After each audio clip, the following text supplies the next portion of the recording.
Hello, कैसे हो आप सब लोग। मैं अजय एक बार फिर से वेलकम करता हूँ ट्रिक विद अजय में।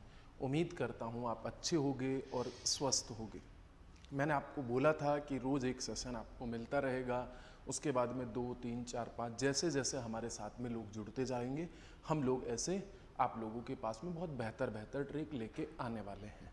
ध्यान रखना, ऐसे प्रश्न एसएससी, सीजीएल में, सीएचएसएल में, रेलवे में, सभी एग्जामों में ऐसे प्रश्न आपको देखने को मिलते हैं। आज हम अलजेब्रा की एक खास और एक बेहतर ट्रिक देखने वाले हैं। ध्यान रखना, मैं यहाँ पे कोई भी बेसिक डिस्कशन नहीं करने वाला हूँ। बेसिक के लिए हम क्लास लेके आएंगे, पूरी 10-10, 12-12 घंटे की रिकॉर्डिंग मैं आपको अवेलेबल करा दूंगा सभी चैप्टर की। लेकिन अभी हम सिर्फ ट्रिक के ऊपर बात करेंगे, तो देखिएगा, जानते हैं हम लोग।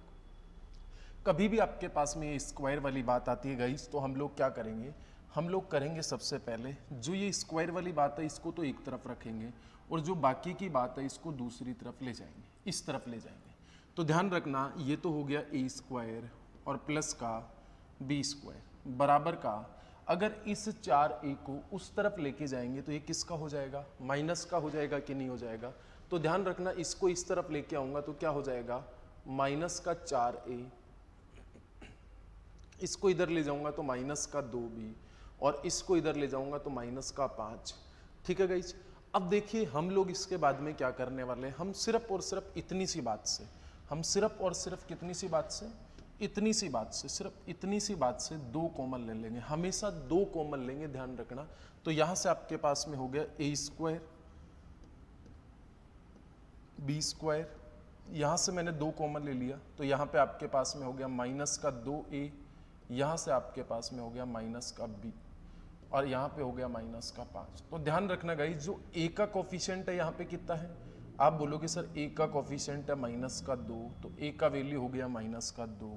और ध्यान रखना b का कोफिशिएंट कितना है, b का कोफिशिएंट है माइनस का 1, तो b का कोफिशिएंट हो गया माइनस का 1। कोई दिक्कत परेशानी। अब आपको वैल्यू किसकी पूछ रहा है, ए स्क्वायर प्लस बी स्क्वायर की पूछ रहा है। तो गाइज यहाँ पे ए स्क्वायर और बी स्क्वायर की जो वैल्यू हो जाएगी वो क्या हो जाएगी, -2 का स्क्वायर कितना हो गया 4, और प्लस -1 का स्क्वायर कितना हो गया 1, तो 5। क्लियर, कोई दिक्कत। ध्यान रखना, यहाँ से ए और बी का कोफिशिएंट एक ही है, तो इस वाली बात का आंसर, इस वाली बात का आंसर हमेशा, इस वाली बात का आंसर हमेशा कितना हो जाएगा, 5 हो जाएगा। और हमको इसी बात का स्क्वायर पूछा था, तो एग्जाम में कभी भी आ जाए तो सीधा 5 भी कर सकते हैं हम लोग, इतना सोल्व करने की भी जरूरत नहीं है। लेकिन मैं यहाँ से ए और बी का वैल्यू निकालना बताया, उम्मीद करता हूँ आपको समझ आया होगा, कोई दिक्कत परेशानी नहीं है। अगली बात पे हम चल लेते हैं। इससे पहले मैं आप लोगों को बता देता हूँ, आप लोग मेरा Telegram channel @Ajay sir maths official join कर लेना, ऑफिशियल ज्वाइन कर लेना, जिससे आप लोगों को पीडीएफ और टाइम टू टाइम आपको रिकॉर्डिंग मिलती रहेंगी। तो चलिए अगले क्वेश्चन पे हम लोग चलते हैं। गाइज ये ऐसा ही दूसरा प्रश्न है, आपको सिर्फ और सिर्फ किसका वैल्यू पूछा है, देखो यहाँ पे कोफिशिएंट 1 है, यहाँ पे कोफिशिएंट 1 है, और आपको इसी का वैल्यू पूछा है कि इसका आंसर क्या हो जाएगा। तो डायरेक्ट आप लोग 10 बोल सकते हो ना, फिर भी मैं आप लोगों को सोल्व करके बता देता हूँ, फिर भी मैं आप लोगों को एक सॉल्यूशन करके बता देता हूँ, समझने की कोशिश करना। मैंने आप लोगों को क्या बोला था, इन बातों को आप लोग एक तरफ रखो और इन बातों को आप एक तरफ ले जाओ। तो यहाँ से आपके पास में हो गया एक्स स्क्वायर प्लस का वाई स्क्वायर बराबर का, देखो इसको इधर लेके जाऊंगा तो क्या हो जाएगा, प्लस का 6x प्लस का 2y उधर जाएगा तो माइनस का 2y, और यहाँ पे माइनस का 10। अब मैंने क्या बोला था, सिर्फ इस बात से आप लोगों को 2 कॉमन लेना है। तो यहाँ से देखना, एक्स स्क्वायर प्लस का वाई स्क्वायर, मतलब ब्रेकेट के यहाँ पे 2 होना चाहिए, चाहे कैसे भी बनाओ आप लोग। अभी 2 कॉमन लेके हो रहा है तो 3x और माइनस का y और माइनस का 10। मुझे बताओ x का कोफिशिएंट कितना है, अगर आपको x का वैल्यू पूछता तो प्लस का 3, y का पूछता तो कितना हो गया माइनस का 1। लेकिन गाइज आपको x square plus y square का वैल्यू पूछा है, मैं उम्मीद कर सकता हूँ कि आप लोग इसे कर लोगे। x का वैल्यू 3 है तो यहाँ पे कितना हो जाएगा 9, और प्लस -1 का स्क्वायर कितना हो जाएगा 1, तो टोटल 9 और 1 कितना हो गया 10। मैंने आपको पहले ही डायरेक्टली बोल दिया था 10। ध्यान रखना, ऐसे प्रश्न आपके एसएससी सीजीएल में आते हैं, एसएससी सीएचएसएल में आते हैं, रेलवे में आते हैं, ग्रुप डी में, एनटीपीसी में आते हैं और स्टेट एग्जाम में आते हैं, स्टेट एग्जाम में आते हैं। तो ध्यान रखना, ऐसे प्रश्न आपको सभी एग्जामों में मिलेंगे, सीपीओ में भी ऐसे क्वेश्चन आप लोगों को मिलेंगे। अगले वाले प्रश्न पे हम चल लेते हैं, ये वाला। अब देखो इसमें आपको कुछ भी नहीं करना, ये बराबर के इस तरफ है और ये बराबर के उस तरफ है। बस आप लोग देखिए कि ब्रैकेट के साथ में 2 लगा हुआ है कि नहीं लगा हुआ। आप बोलोगे बिल्कुल सर 2 लगा हुआ, तो उसका वैल्यू पूछे कि इसका वैल्यू क्या होगा, तो 14 हो गया डायरेक्ट। लेकिन अगर आपको पूछे कि ए का वैल्यू कितना है, तो ए का कोफिशिएंट कितना है, प्लस का 1। अच्छा बी का कोफिशिएंट कितना है, आप बोलोगे सर बी का कोफिशिएंट माइनस का 2। अच्छा सी का कोफिशिएंट कितना है, आप बोलोगे सर माइनस का 3, सॉरी प्लस का 3। क्लियर। अब आपको क्या पूछा है, ए स्क्वायर प्लस का बी स्क्वायर प्लस का सी स्क्वायर। अब ए का वैल्यू 1 का स्क्वायर 1, माइनस 2 का स्क्वायर 4 और 3 का स्क्वायर कितना हो गया 9। तो कितना हो गया आपके पास में 14। और मैंने आपको पहले भी बोला था अगर यहाँ पे 1 1 1 कोफिशिएंट आए तो इस बात का वैल्यू हमेशा क्या हो जाएगा, ये वाला हो जाएगा। क्लियर, ये बात ध्यान रखना। उम्मीद करता हूँ कि आपको ये बात समझ आई होगी। गाइज मैं आपसे वादा तो नहीं कर रहा, लेकिन मैं एक विश्वास दिला रहा हूँ, अगर आप इन सेशन को पूरा देखोगे कंप्लीट तो चीज़ें आपको बहुत क्लियर हो जाएंगी। ठीक है ना। मैं पिछले कुछ सालों में इतने सिलेक्शन दे चुका हूँ, एसएससी में, एसएससी सीएचएसएल में, सीजीएल में, सब जगह पे बहुत सारे स्टूडेंट सेलेक्टेड हैं। तो आप लोग सब लोग देखिए, आपको बहुत अच्छा लगेगा। तो यहाँ पे देखिएगा अगले वाली बात, तो देखिए ये वाली बात। अब इसमें भी देखो ये बराबर के इस तरफ है और ये इस तरफ है, बस बराबर के इस तरफ हो ये स्क्वायर वाली वैल्यू और ये इधर हो। तो आप देखना ब्रैकेट के साथ में 2 लगा हुआ है कि नहीं लगा हुआ, आप बोलोगे बिल्कुल लगा हुआ है। तो भाई साहब ए का वैल्यू कितना हो गया 1, बी का वैल्यू कितना हो गया -1, सी का वैल्यू कितना हो गया, सी का वैल्यू -1। अब आपको पूछा है कि ए गुणा बी गुणा सी, तो ए का वैल्यू कितना है, ए का वैल्यू 1 है, बी का वैल्यू कितना है -1 और सी का वैल्यू कितना है, सी का वैल्यू भी -1। तो 1 गुणा देखो -1 और -1 1 हो जाएगा, माइनस इंटू माइनस प्लस हो जाता है ना। तो वापिस से आपके पास में कितना हो गया 1। मैं उम्मीद करता हूं कि आपको ये बात समझ आ गई होगी, उम्मीद करता हूं ये बात आपको समझ आ गई होगी। अगले वाले बात पे चल लेते हैं, थोड़ा सा चेंज कर लेते हैं। अगले वाली बात पे आप समझने की कोशिश करना। अच्छा बीच में एक छूट गया क्या, चलो कोई बात नहीं। हाँ ये वाला देखिए।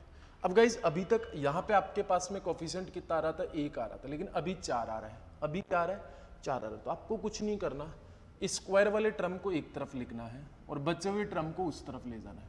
तो गाइज मैं इसको ऐसे लिख सकता हूँ, देखो 4x² यहाँ पे प्लस का y² प्लस का 4z² और यहाँ पे बराबर का, यहाँ पे देखो पहले x है तो मैं x पहले लिख देता हूँ उधर से, माइनस का 4x प्लस का 2y और प्लस का 4z। और ध्यान रहे ये 3 इस तरफ चला गया प्लस का, तो माइनस का 3 हो गया कि नहीं हो गया। अब देखो मैंने क्या बोला था, यहाँ पे ब्रैकेट लगाने के बाद में इधर 2 होना चाहिए। अब 2 कैसे भी बना सकते हो आप, भाग देखिए जैसा आपका दिल करे वैसे। तो क्या मैं 2 कॉमन ले लूँ इनसे, अगर मैं इनसे 2 कॉमन ले लूँगा तो क्या हो जाएगा 4x² प्लस का y² प्लस का 4z² is equal to 2 common ले लिया तो आपके पास में माइनस का 2x प्लस का प्लस का y और प्लस का 2z। क्लियर, और माइनस का 3। अब देखो आपके हिसाब से यहां पे आपके पास में x का कोफिशिएंट कितना, आप बोलोगे सर 2, माइनस का 2। y का कोफिशिएंट कितना, आप बोलोगे सर 1। अच्छा z का कोफिशिएंट कितना है 2।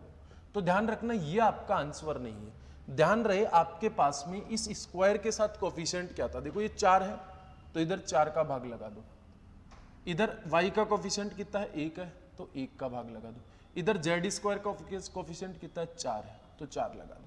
तो अब आप लोग देखिएगा x का वैल्यू कितना आ गया -1/2, y का वैल्यू कितना आ गया 1 और z का वैल्यू कितना आ गया 1/2।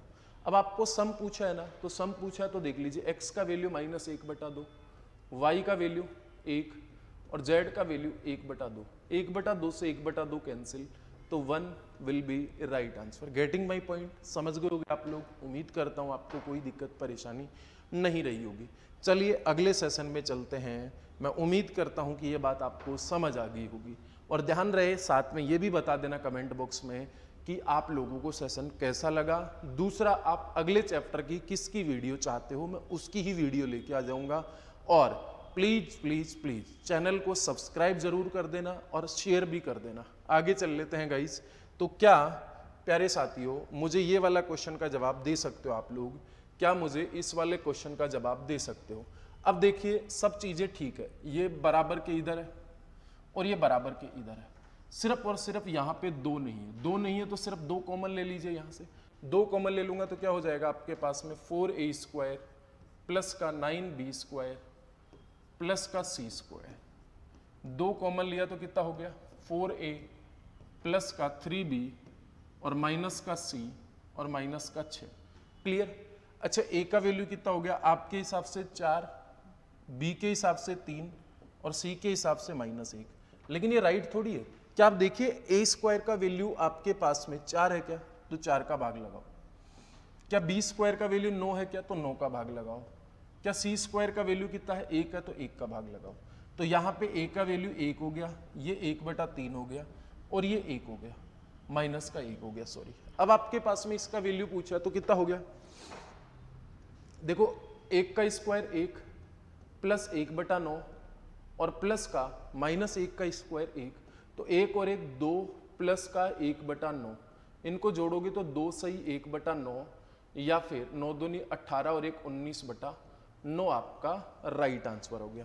उम्मीद करता हूं कि ये बात आपको समझ आ गई होगी, कोई दिक्कत परेशानी नहीं।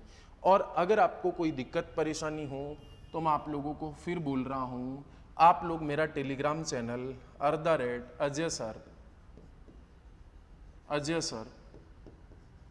Ajay sir maths official follow कर लो, ऑफिशियल ज्वाइन कर लेना, ठीक है। कोई दिक्कत परेशानी हो आप लोग मुझे बता देना।